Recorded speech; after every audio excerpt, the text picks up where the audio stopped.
Hello, welcome sa new vlog nato karon. Ang vlog nato karon o ang place na adtuon nato ay isa sa favorite tourist spot nako nga adtuon lang diri sa Quezon City. Ang adtuon nato karon nga lugar ay ang Wawa Dam nga located sa Rodriguez Rizal. Siyempre kay boring man kung ako lang isa. Giuban ako karon ang akong gamay nga mananap nga binuhi. Gamay na ako nga ero. So, motor lang ta karon from Quezon City to Wawa Dam Rodriguez. Mga 30 minutes na siya motoron. Medyo doon lang na siya. So dili layo siya, layo gid sa Quezon City. Kung ikaw Bisaya nga first time pa diri sa Manila, kung gusto nimo mula ag diri mga doon lang nga tourist spot, isa ni sa dapat agtuon ninyo kay doon lang ni siya sa Quezon City. So barato na kayong entrance fee. Tapos cottage. Tapos pwede mo maligo buong pamilya to.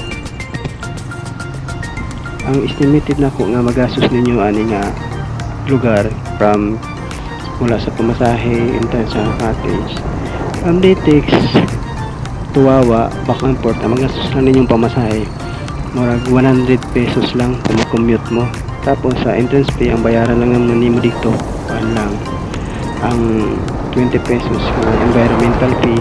Tapos cottage na clearance lang ang cottage na 100 to 200. Ang recommended na kung adlaw nga gusto mo kung kamo lang o Monday to Friday ka na gamay lang kita gamay ray tao mo adto dito. Kung gusto nyo bipo kung daghang kaya tao, weekend mo adto Sabado Domingo. Ang pinakadaghan gid nga adlaw Domingo, halos puno gid ang lugar.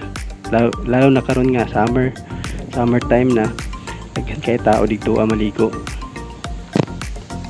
First thing nga pag abot nimo diri sa Wawa, nga una nimong adtuon, dili siya tamo dito sa pinaka paliguan o sa dool sa dam.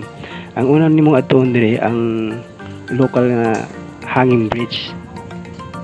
Yes, na hanging bridge diri ang nindot kayo ang nindot pud kayo ang view. Tapos sa ubos pwede pud mamaligo.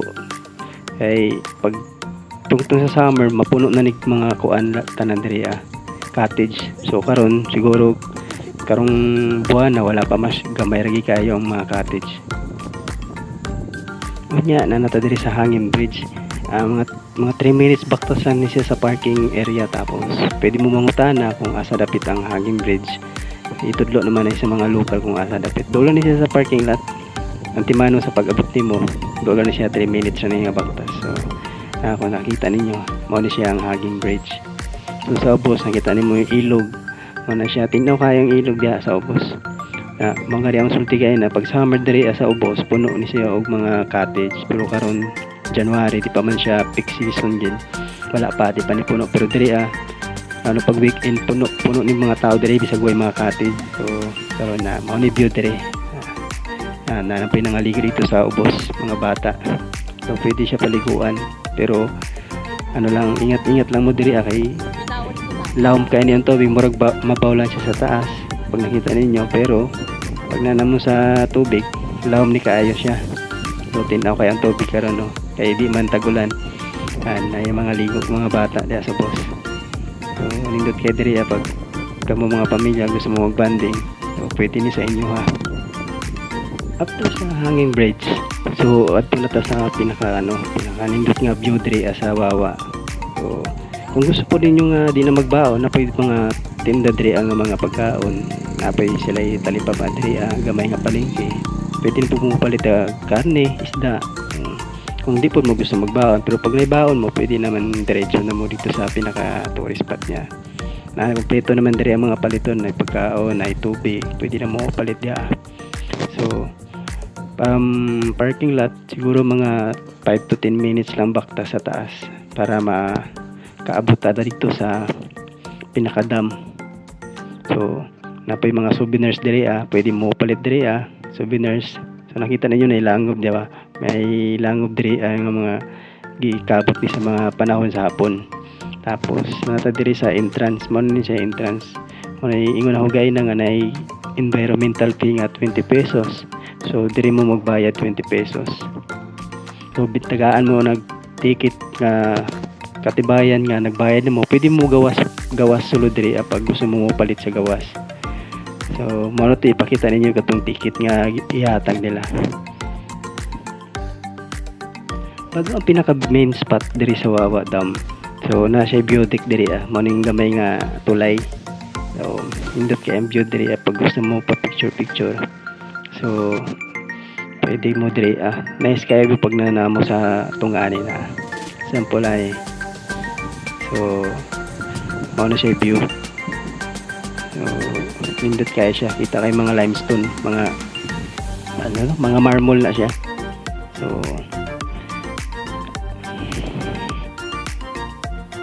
yan na diri sa pinaka view gid niya. Mao na siya ang Wawa Dam. Ay sa Oh my God! Wow! mao na dayon na district ta kadali ato So karon balik ta sa vlog. Mao na siya view. Tana ko. Mao na siya view, mao na pinaka nindot nga view diri sa Wawa. Mao na siya ang dam.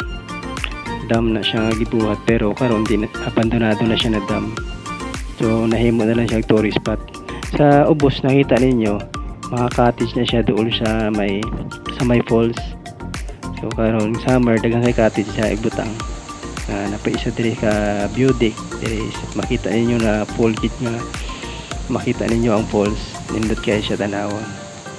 So mo na siya pinaka tourist spot. Pinaka main attraction diri sa Wawa Dam. Na siya. Sabi kanindot kayo. Mao ni taas sa dam nga nakita ninyo kay na. So diri sa part sa dam di ni siya pwede paliguan diri dool sa falls. So dito lang sa unahan pwede mo maligo dito So daghan pa yung mga kahoy dito sa unahan. So makita ninyo sa later on sa vlog nato. Makita na kung daghan pa yung mga cottage sa unahan pwede mo mga ligo dito Kung na may extra budget, pwede mo moarkila og bangka diri 100 per head lang ang singil sa mga bangkero diri mula sa sa pinaka falls, tapos pinaka dulo aning ilog, tapos balik back and forth 100 lang inyong bayaran. Mao diri sa unahan daghan pa cottage tapos kung mutabok mo diri kaning gibuhat nilang tulay nga kawayan, magbayad lang mo 5 pesos. So 5 pesos lang siya, back and forth tawid 5 pesos lang. Sa pinaka bonus video nato karon kay na ang ipakita lang nako ang Wawa Dam karon, ipakita po na ako na ang camping area. Yes, na camping area diri sa Wawa. Kumbaga 5 minutes baktas lang diri gikan sa dam na siya camping area. First camping area is Mahogany Camp. So nindot ni siya nga lugar pod. Kung kamo mga magbakada, kung trip ninyo mag-camping, pwede mo diri sa Mahogany Camp. So mangutana lang mo sa lokal kung asa dapit nire. Doon lang siya sa pinakadam. So kung wala mo dala nga tent, nani sila ipaarki lang nga tent diri Ang bayad ata 100. Tapos ang wala bayad diri sa mga stall tsaka murag cottage, libre na sa bayaran niyo. Ang per head naman sa mga camper diri per head is 50 pesos lang sa isang araw na yun. Kung gusto niyo mag overnight, so magbabayad lang kayo ng 50 pesos. Tapos sa mga kabalo diri napay hidden falls diri sa Wawa, sa pinakataas siya after sa Mahogany Camp. Mao na siya. So naghan pa ni siya falls dito sa taas, pero ang video na to karon diri lang kutob sa pang gamay nga mini falls lang.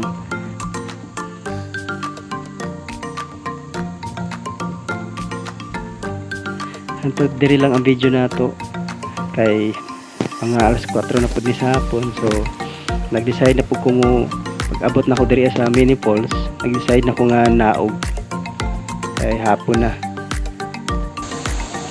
Kung nakaabot mo diri sa last part sa akong vlog, thank you so much and see you next time. Bye bye.